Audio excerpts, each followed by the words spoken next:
মাস, নির্বাচনের মাস, সেটা শুরু করছে মানুষকে মাইরা। 1 ফেব্রুয়ারি একটা নারীকে হত্যা করছে। 2 ফেব্রুয়ারি একটা ক্লাস 7 এর শিশুকে ধর্ষণ করছে। এগুলো হচ্ছে ক্ষমতায় যাওয়ার আগের চিত্র। আল্লাহ ভালো জানে, যদি ব্যতিক্রম কিছু ঘটে, আমরা যদি ভুল কিছু করি, তাহলে আগামীতে ভয়াবহ ফেসিবাদ অপেক্ষা করছে। ছাত্র শিবিরের সাবেক কেন্দ্রীয় সভাপতিদের মধ্যে উজ্জ্বল যেসব নক্ষত্র, সবচাইতে উজ্জ্বল নক্ষত্রদের অন্যতম হচ্ছে আমাদের তাহের ভাই। সেই তাহের ভাইকে আপনারা পেয়েছেন, আলহামদুলিল্লাহ, সৌভাগ্যের ব্যাপার আপনাদের এলাকা। এবং আমি সারা দেশে ঘুরবার সুযোগ হয়েছে এই নির্বাচন উপলক্ষে। যে সকল প্রার্থী সকল দলের মধ্যে আছে, সব বিবেচনা করেন ইন্টারন্যাশনালি, ন্যাশনালি এবং দেশে যদি কাজ করতে হবে, এমন খুব সিলেক্টিভ কয়েকজন মানুষকে বাছাই করতে চান, আপনাকে তাহলে চুজ করতে হবে। সেই মানুষকে আপনারা পেয়েছেন, আলহামদুলিল্লাহ। আমি আমার অবজারভেশন বলে শেষ করবো ইনশাআল্লাহ। এই বাংলাদেশ স্বাধীন হয়েছে 50 বছরের বেশি সময় পার হয়ে গেছে, তাই না? এই বেশি সময় পার হওয়ার পর লুটপাট কিন্তু কমে নাই। লুটপাট, চাঁদাবাজি, লুণ্ঠন, তারপর ব্যাংক অ্যাকাউন্ট খালি করে সব টাকা পয়সা পাচার করা, সবকিছু আগের মতো রয়ে গেছে। এখন নির্বাচন হয় নাই, অলরেডি হিসাব করছি, টিআইবি রিপোর্ট পাবলিশ করছে যে বিএনপির যে কজন প্রার্থী, তার মধ্যে 59% প্রার্থী হচ্ছে নির্বাচিত ভুক্ত। তার মানে আগামীবার তারা ক্ষমতা আসলে ব্যাংক লুটপাট করবে। কারণ আপনি যদি অলরেডি নির্বাচিত থাকেন, এমপি হওয়ার পরে করবেন, কিন্তু বোঝাই যায়। বর্তমানে সব মিলিয়ে আমি যেটা মনে করি, এই দেশে যারা এমপি নির্বাচিত হবে, তাদের কাজ হচ্ছে বিচার সালিশ করা না। আমাদের এমপিরা কি করে, গ্রামে গিয়ে কার সাথে কার কি মারামারি হয়েছে, কোথায় কার সাথে জায়গা জমি নিয়ে ঝামেলা হয়েছে, এগুলো সমাধান করাটা এমপির প্রধান কাজ হয়ে যায়। আমার কাছে এমপির প্রধান কাজ এইটা না।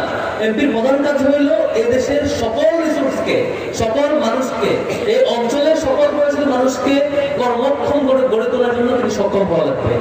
খালি চাপাবাজি করবে, তোলাবাজি করবে আর টুকটাক নির্বাচনের সময় গিয়ে হাত বাড়াবে, এইটুকু ব্যক্তি এমপি হয়ে লাভ। এটা চেয়ারম্যানও পারে, মেম্বারও পারে।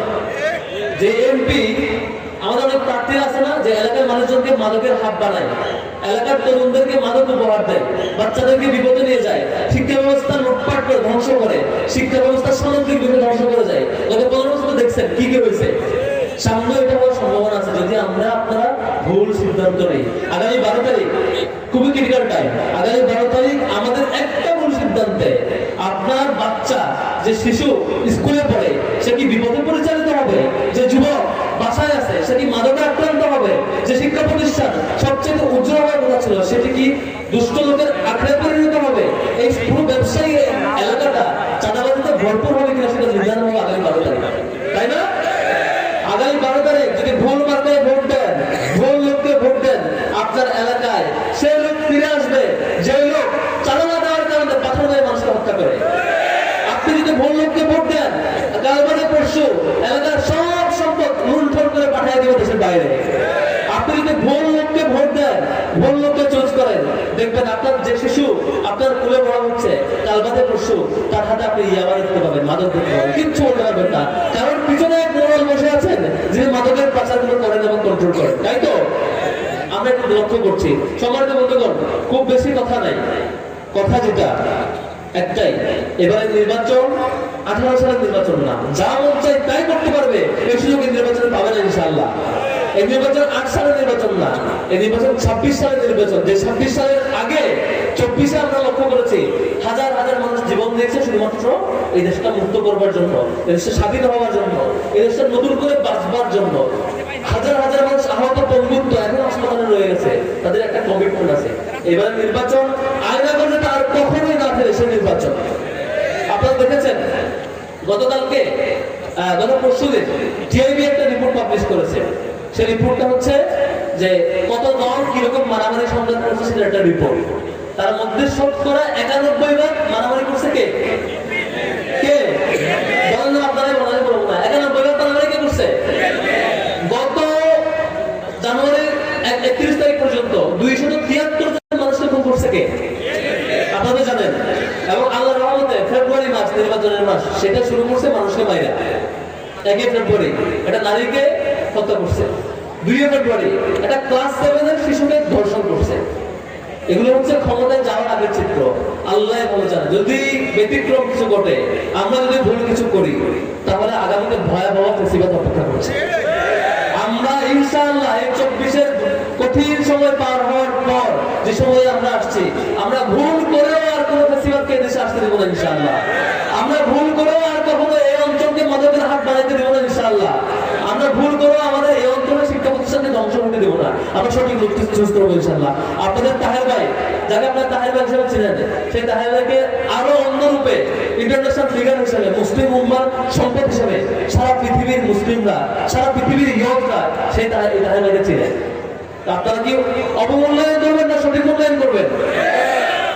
আপনারা কি মূল্যায়ন করতে পারবেন তো ইনশাআল্লাহ? মূল্যায়নের দুইটা রূপ, একটা হচ্ছে আপনি নিজে ভোট দিবেন, বাড়ি থেকে বসে থাকবেন, আর একটা হচ্ছে আপনি ভোট দিবেন, তারপর আপনার যত জায়গায় যাওয়ার সুযোগ আছে, যে যে বলবেন আমার এই লোকটাকে সম্মানিত জায়গায় পৌঁছাতে হবে এবং তিনি যাতে অঞ্চলের সেবা করতে পারে, সারা পৃথিবীর সকল সম্ভাবনাকে এই অঞ্চলে নিয়ে আসতে পারে, সে সুযোগ করে দিতে হবে। আপনারা পারবেন? এই দায়িত্ব, মূল দায়িত্ব আপনাদের। শেষ করবো আমার রিকোয়েস্ট, সেটা হচ্ছে এবারে দুইটা ভোট। কয়টা ভোট?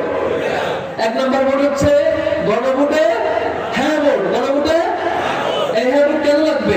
আপনারা দেখেন নাই আরেকটা দলের প্রধান, তিনি 2 মাস সময় লাগছে গণভোটের হ্যাঁ পক্ষে যাবে না নার পক্ষে যাবে চিন্তা করতে করতে তাদের। এবং গতকালকে দেখলাম চট্টগ্রামে একটা আসনে তার এলাকার ক্যাম্পেইন করা লোকেরা গণভোটের নার পক্ষে ক্যাম্পেইন করতেছে। তার মানে তারা চায় আবারও বিচার বিভাগ কন্ট্রোল করো, আবারও এরকম কাউকে কাউকে ফাঁসি দেয়, আবারও বিচার বিভাগকে নিয়ন্ত্রণ করা হোক, আবারও হচ্ছে সেই ফেসিবাদ হয়ে উঠতে পারো। এসব পরিকল্পনা তাদের আছে। আমরা এই পরিকল্পনাকে, ফেসিবাদ হওয়ার পরিকল্পনাকে লাল কার্ড দেখাবো, গণভোটে হ্যাঁ যদি পারবেন তো ইনশাআল্লাহ। দ্বিতীয় রিকোয়েস্ট যেটা, আপনি তো দাঁড়িপাল্লায় ভোট দিতে যাবেন, কিন্তু একটা গ্রুপ তো আছে, এই যে 11 জন মারামারি করছে, তারা চাইবে কিভাবে নির্বাচনের এই এলাকাটা সেন্টারগুলো দখল নেওয়া যায়, লুটপাট করা যায়, ভোট নিয়ন্ত্রণ করে ফেলা যায়, ব্যালট বাক্স চিন্তা করা যায়। এরকম গ্রুপ থাকে না প্রত্যেক এলাকায়? তাহলে আমাদের শপথ থাকবে এই তরুণরা, যারা তরুণরা আছেন, এরকম কেউ যদি আসে ভোট কেন্দ্র নিয়ন্ত্রণ করার জন্য, 24-এ হাজার হাজার মানুষের জীবন দেওয়ার পরে যে ভোট, সেই ভোটে যদি কেউ লুটপাট করতে আসে, আমরা কি পৃথিবীর হয়ে ফিরতে পারবো ইনশাআল্লাহ? আমরা পৃথিবীর ভূমিকায় আসবো ইনশাআল্লাহ। আবারও সে আমির জামাতের কথাটা বলতে চাই। আমির জামাত বলেছেন যে তিনি 18 কোটি মানুষের বিজয় চান, যে দলের বিজয় চান না। এই 18 কোটি মানুষের বিজয়ের জন্য এই অঞ্চলের আপনার এই ইউনিয়নের এই ভাই যারা উপস্থিত হয়েছে, প্রত্যেকের কাছে আমি দাঁড়িপাল্লায় ভোট চাইবো। আপনারা আগামী 12 তারিখ কোন মার্কা ভোট দিবেন ইনশাআল্লাহ? কোন মার্কা আছে? কোন মার্কা আছে? কোন সে মার্কা? 12 তারিখ সারাদিন জিতবে আমার ইনশাআল্লাহ। দাঁড়িপাল্লায় ভোট চাচ্ছি এবং হ্যাঁ ভোটে ভোট চাচ্ছি। তাহলে ইনশাআল্লাহ জিতবেন, আপনাদের অঞ্চলকে পৃথিবীর বুকে একটা শ্রেষ্ঠ অঞ্চল হিসেবে উপহার দেবেন ইনশাআল্লাহ। আমার তৌফিক ইল্লা বিল্লাহ। আসসালামু আলাইকুম ওয়া রাহমাতুল্লাহ।